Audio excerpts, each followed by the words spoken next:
এই মুহূর্তটা আমরা সবাই চিনি। আপনি ক্লায়েন্ট পাচ্ছেন না, অপেক্ষায় বসে আছেন।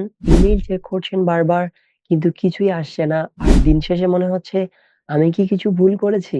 যদি আপনি একজন ফ্রিল্যান্সার হন আর এই মুহূর্তটা যদি আপনার প্রতিদিনের সঙ্গী হয়ে থাকে, তাহলে আজকের ভিডিওটি শুধু আপনার জন্যই। আমি আজকে এই ভিডিওর মধ্যে আপনাদেরকে জানাতে চলেছি ক্লায়েন্ট আপনি কেন পাচ্ছেন না?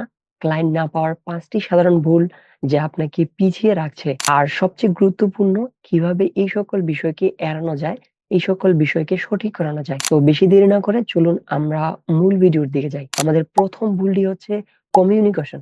আমরা কমিউনিকেশনে অনেক কিছু ভুল করছি। আপনি জানেন আপনার স্কিলটা আছে, আপনি জানেন আপনি এই কাজ করতে পারেন। কিন্তু সেটা কি আপনি সঠিকভাবে বোঝাতে পারছেন? অনেক সময় ক্লায়েন্টের সাথে কমিউনিকেশন ভালো না হলে তারা আপনার উপর ভরসা করবে না। এরকম একবার আমি নিজেও এমন একটি ক্লায়েন্টের সাথে যোগাযোগ করেছিলাম, যেখানে আমি পরিষ্কার করে বলিনি যে আমি কিভাবে তাদের সমস্যাটি সমাধান করব। ফলশ্রুতিতে সেই ক্লায়েন্টের কাজটি আমি পাইনি। সেই কাজটি আমাকে ছেড়ে দিতে হয়েছে। তাই আপনার ১ম কাজ হলো ক্লায়েন্টের সাথে আপনার মেসেজিং পরিষ্কার, পেশাদার এবং সহানুভূতিশীল হওয়া উচিত। তাদের সমস্যা আপনি কিভাবে সমাধান করবেন সেটা আপনাকে ভালোভাবে বোঝাতে হবে। তো এটা হচ্ছে আমাদের ১ম নাম্বার ভুল, ১ম মিস্টেক। আমাদের ২য় মিস্টেকটি হচ্ছে কাস্টমাইজেশন না করা। অনেক ফ্রিল্যান্সাররা মনে করে একই প্রপোজাল বা একই মেসেজ বারবার বিভিন্ন ক্লায়েন্টকে পাঠানো যাবে।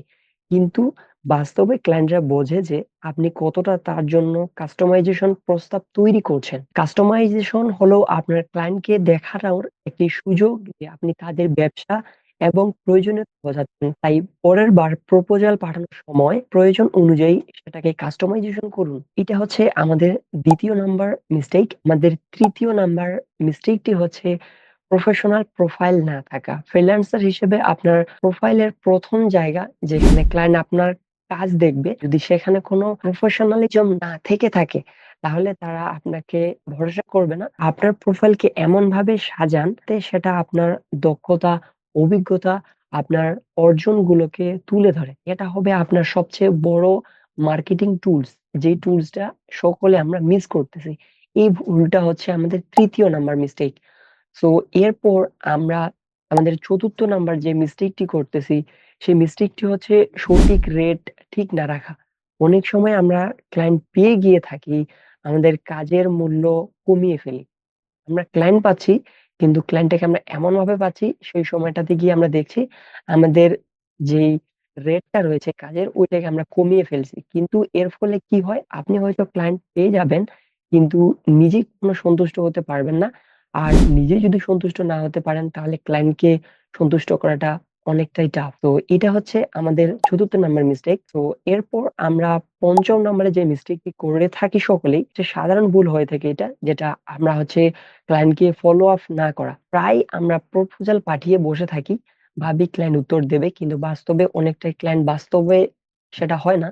তবে আপনার প্রপোজাল ভুল হয়ে থাকে। তো ক্লায়েন্টকে সময় দিন কিন্তু ফলো আপ করতে ভুলবেন না। এটা শুধু আপনার ক্লায়েন্টকে আপনার গুরুত্ব বোঝায় না, বরং আপনার নিজের ব্যবসাকে অগ্রগতি করে। এই ৫ টি ভুল প্রায় প্রত্যেকটি ফ্রিল্যান্সার আমরা করে থাকি। কিন্তু যদি আপনি এগুলোকে বুঝতে পারেন এবং সঠিক করতে পারেন, তাহলে আপনি ক্লায়েন্ট পাবেন এবং আপনার ফ্রিল্যান্সিং ক্যারিয়ার একটি নতুন উচ্চতায় পৌঁছে যাবে।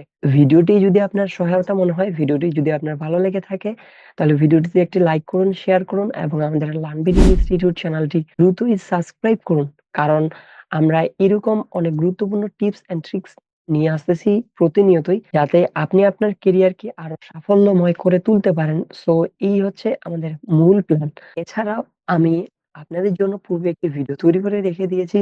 যে ভিডিওতে আমি বলেছি আপনারা যদি এই সেক্টরে আসার আগে আপনাদের দ্বিধাদ্বন্দ্বে থেকে থাকেন যে আপনার জন্য কোন ইনস্টিটিউটটি সেরা, আপনি যদি সেই ভিডিওটি আমার দেখে আসতে চান, তাহলে আমি ডেসক্রিপশন বক্সে অথবা আমি এন্ড স্ক্রিনের মধ্যেও আমি সেই ভিডিওটি দিয়ে রাখবো। আপনি চাইলে সেখান থেকে সেই ভিডিওটি দেখে আসতে পারেন। সেই ভিডিওতে আমি সম্পূর্ণভাবে দেখিয়ে দিয়েছি আপনি যদি কোনো ইনস্টিটিউটে ভর্তি হতে চান, সেই ইনস্টিটিউটটি কি আসলে আপনার জন্য সেরা? অথবা আপনার জন্য কি বেস্ট মাধ্যম হতে পারে আপনার ফ্রিল্যান্সিং শেখার ক্ষেত্রে? তো সেই ভিডিওটি দেখার অনুরোধ থাকলো। আজকের ভিডিওটি আমরা এ পর্যন্তই রাখতেছি। নতুন ভিডিও আসা অব্দি সকলের সুস্থতা কামনা করছি। সবাই ভালো থাকবেন, সুস্থ থাকবেন। আল্লাহ হাফেজ।